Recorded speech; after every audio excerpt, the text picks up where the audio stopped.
Dear students, in the past modules we have been studying about crime scene, significance of crime scene, types of crime scene, types of physical evidences and types of trace evidences. After studying this module, you shall be able to learn about problems encountered at the crime scene, reconstruction of the crime scene, importance of crime scene reconstruction, stages in reconstruction of crime scene, types of reconstruction and do's and don'ts while writing a reconstruction report. First, we shall start with the problems encountered at the crime scene. The crime scene investigator works at the crime scene including collection of forensic evidences. A crime scene investigator must be systematically complete in specific investigation. There are a number of problems which a crime scene investigator faces at the crime scene from the time of arrival at the scene till the crime scene releases from the custody of police officers. These problems make their job more difficult. Education and training reduce the mistakes made at the crime scenes. The best we can do is to minimize the mistakes made at the crime scenes through proper education and training. The problems are: first, curious onlookers. When you introduce humans, you introduce human error. Curious onlookers can cause major problems for crime scene investigators. Curious onlookers can be an eyewitness, general public, friends and relatives of victim, media people, etc. These people can leave items at the crime scene which can interfere in his job. At some crime scenes, especially in case of high-profile cases, curious onlookers become unmanageable. It causes problems to the police force and crime scene investigator in recording of the crime scene. Some specific areas need more presence of police so as to control the perimeter of the crime scene and also to allow the crime scene investigators to carry on with their investigations safely and effectively. For the proper documentation and preservation of the crime scene, unnecessary access of public and police personnel should be avoided. Locard's principle identified that when two objects come into contact, there is an exchange and they leave a trace of each other. The scene must be secured until the lead detectives and crime scene experts attend and provide further directions. A defense often used in trials is that the police contaminated or failed to control a crime scene, and this situation can be avoided if the investigators stick to protocols of preservation of scene of crime that includes protective clothing to be worn by every staff member. A log has to be maintained such that the access to the crime scene by the individual, his or her exit time, and also the purpose of entering the scene of crime is known. Challenge and refuse entry of any person who has no genuine cause of entering, including senior officers. If the scene has been altered in any way, don't try to recreate that scene. It should be noted that the crime scene can never be reconstructed, and any effort may result in significant changes that might disturb the results of investigation. If the scene is recreated, then it becomes perceived as a cover-up. If someone else sees you to do it or helps you recreate it, then it becomes perceived as a conspiracy. Second, contamination. Crime scenes are usually fragile. Anybody's presence, including the presence of police investigators, put evidence in threat of being tainted or ruined. Till the completion of the investigation, only a minimal number of people should be allowed at the scene. Fingerprints and other evidential items can be smeared and destroyed by careless investigators and other technicians. A log must be maintained at the crime scene which keeps record of each investigator's presence, activities and fingerprints so they will not be confused with other evidences.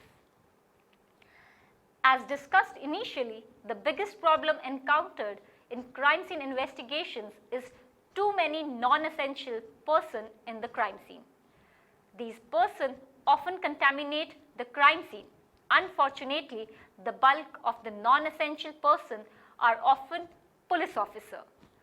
Once the scene has been stabilized and the victim is either removed from the scene or declared dead at the scene, then everyone, including police officers, must be removed from the scene as soon as possible.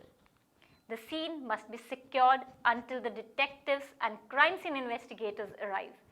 Until they arrive, no one, including sightseeing police officers regardless of rank, should be allowed to go into the scene.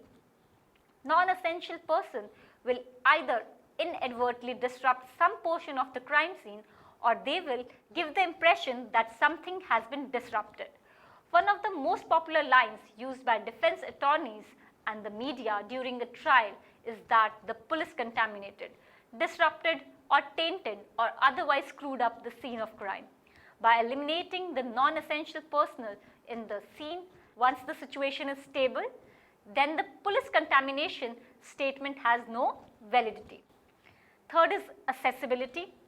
Hard to reach crime scenes can present a problem. Some crime scenes may be difficult to reach due to weather factors, distance, or due to many other reasons. The knowledge of the distance of the crime scene must be given to crime scene investigator so that they can prepare themselves with appropriate equipment. In case the scene of crime is at some rural place, the crime scene investigators must take into consideration that climatic changes and animal activity can pose problems with the decomposition time and can also result in variable changes in the evidence. Fourth, removal of evidence. Sometimes the investigators at the scene of crime may not be able to respond in a timely manner, and then the higher level police officers might give orders for removal of evidence from the crime scene. This can present multiple problems for the technician, as the evidence may not have been collected properly. Hence, during the removal of evidence, the police investigators are needed to take photographs of evidences before it is moved, and should talk over with the investigators so as to determine the exact positioning of the evidence and reasons pertaining to the removal of the evidence. Fifth, communication. Another major problem is the lack of communication at crime scenes. The first responding officers must report everything they have observed, including their actions at the scene, the paramedics' actions, the victim's actions, the suspect's actions, and any other actions taken at the scene. This information must be communicated to the detectives and crime scene investigators. The detectives and the crime scene investigators must work and communicate with the coroners or medical examiners investigators so they can properly perform their job when dealing with a deceased individual. While in return, the pathologist conducting the autopsy should communicate the results of examination with the investigators of crime scene, the police officers and forensic scientists in the crime lab. The detectives and crime scene investigators must also communicate with the forensic scientists so that the evidence can be analyzed properly to obtain the maximum amount of information in the investigation. The forensic scientists give the results of the analysis to the detectives so that the investigation can be completed. Finally, everyone involved in the case must have a two-way communication with the district attorney's office. Lack of communication can hamper the final disposition of a case. Sixth, neglecting the hidden and potential evidence. Another common problem encountered in crime scene investigations is that no one checks the floor or the ground prior to entering the scene. Crime scene investigators should examine the ground using oblique or side lighting so that shoe prints and other evidence that end up on the ground can be more easily visualized and preserved. This should be done even if 1 million people have been in the scene. Now, we'll start with crime scene reconstruction. First, the introduction. Crime scene reconstruction is a process which determines or eliminates the events or actions occurred at the crime scene. The basis of crime scene reconstruction is the location and position of the physical evidences, the analysis of the crime scene pattern, and the laboratory examination of the physical evidences. Besides scientific scene analysis, interpretation of the scene, pattern evidence, and laboratory examination of physical evidence, reconstruction also involves systematic study of related information and the logical formulation of a theory. Crime scene reconstruction is the forensic science discipline in which one gains explicit knowledge of the series of events that surround the commission of a crime using deductive and inductive reasoning, physical evidence, scientific methods, and their interrelationships. It can also be described as putting together a puzzle without knowing what the picture is supposed to look like and without even having all of the pieces. The more pieces you have, the more clearly you see the picture. It is the job of a crime scene reconstructionist to find the pieces and put them together. The crime scene reconstructionist seeks to determine what happened. How did it happen? Where did it happen? Why did it happen? When did it happen? And who was involved? Now we shall discuss about the importance of crime scene reconstruction. Reconstruction is partly based on the scientific experimentation and partly on past experiences. Logic, careful observation, and considerable experience both in crime scene investigation and forensic examination of physical evidence are necessary for proper interpretation, analysis, and crime scene reconstruction. Crime scene reconstruction is often useful to determine the actual course of a crime by limiting the possibilities that resulted in the crime scene or the physical evidence as encountered. The crime scene is also reconstructed to maintain the integrity of a crime scene. Reconstruction is based on the ability to make observations at the scene, the scientific ability to examine physical evidence, and the use of logical approaches to theory formulations. Proper crime scene reconstruction is conducted in three phases. First phase is investigation, second is analysis, and third is reconstruction. First, investigation. The crime scene is examined and documented to determine what evidence is present without consideration to the particular meaning of any of the evidence. Second, analysis.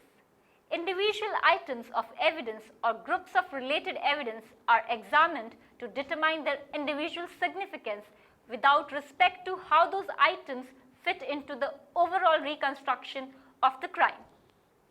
Third, reconstruction. All evidence, including testimonial and documentary evidence, is taken into consideration to determine how the crime took place. The overriding concern here is context. Now we shall see what are the stages in reconstruction. Reconstruction is considered a scientific fact gathering process and usually consists of various actions that will help in reconstruction of crime scene. The following are the 5 separate stages commonly used in the process of reconstruction. First, data collection. All information or documentation information obtained at the crime scene from the victim or witnesses, data including condition of the evidence, obvious patterns and impressions, condition of the victim, etc. are reviewed, organized and studied. Second, conjecture. The sequence of events involved in the crime needs a possible elucidation and conjecture before any comprehensive investigation of the evidence is done. But it must not become the only explanation being considered at this stage. It is only a possibility. There may be several more possible explanations too. Third, hypothesis formulation. Further accumulation of data is based on the examination of the physical evidence. and the continuing investigation. It also involves the examination of the crime scene and assessment of the physical evidence. Scene and evidence examination includes interpretation of blood stain and impression patterns, gunshot patterns, fingerprint evidence, and analysis of trace evidence. This process leads to the formulation of an educated guess as to the probable course of events, a hypothesis. Fourth, testing. Once a hypothesis is formulated, further testing must be done to confirm or disprove the overall interpretation or specific aspects of the hypothesis. This stage includes comparisons of samples collected at the scene with known standards and alibi samples, chemical, microscopical and other analysis and testing.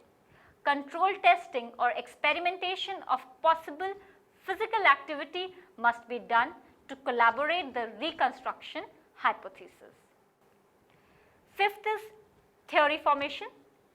Additional information may be acquired during the investigation about the condition of the victim or suspect, the activities of the individuals involved, accuracy of witnesses' accounts, and other information about the circumstances surrounding the events. All the verifiable investigative information, physical evidence analysis and interpretation, and experimental results must be considered in testing and attempting to verify the hypothesis. When it has been thoroughly tested and verified by analysis, it can be considered a plausible theory. Types of reconstruction. There are many types of reconstruction. It depends on the nature of the crime, the types of events that have taken place, the questions needing to be answered, and a reconstruction that is based on the degree of involvement of the reconstructionist. Classifications of reconstruction types. First, specific type of incident reconstruction. First is accident reconstruction.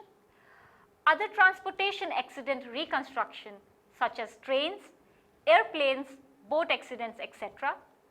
Industrial or construction accident reconstruction. On the job or employee accidents, building collapses, machinery, etc. Traffic accident reconstruction like automobiles, trucks, motorcycles, etc. Second is specific crime reconstruction. Arson scene reconstruction, white collar crime reconstruction, homicide reconstruction, rape case reconstruction. Now specific events reconstruction. Sequence determination, directional determination, position determination, relational determination, conditional determination, and identity determination. Next is degree of involvement reconstruction, total case reconstruction, partial case reconstruction, limited event reconstruction, specific pattern reconstruction. Next is specific type of physical evidence reconstruction. Pattern evidence, shooting investigation evidence, and serological evidence. Now we shall see what are the do's and don'ts while writing a reconstruction report. A reconstruction report must be reviewed and signed by 2 examiners.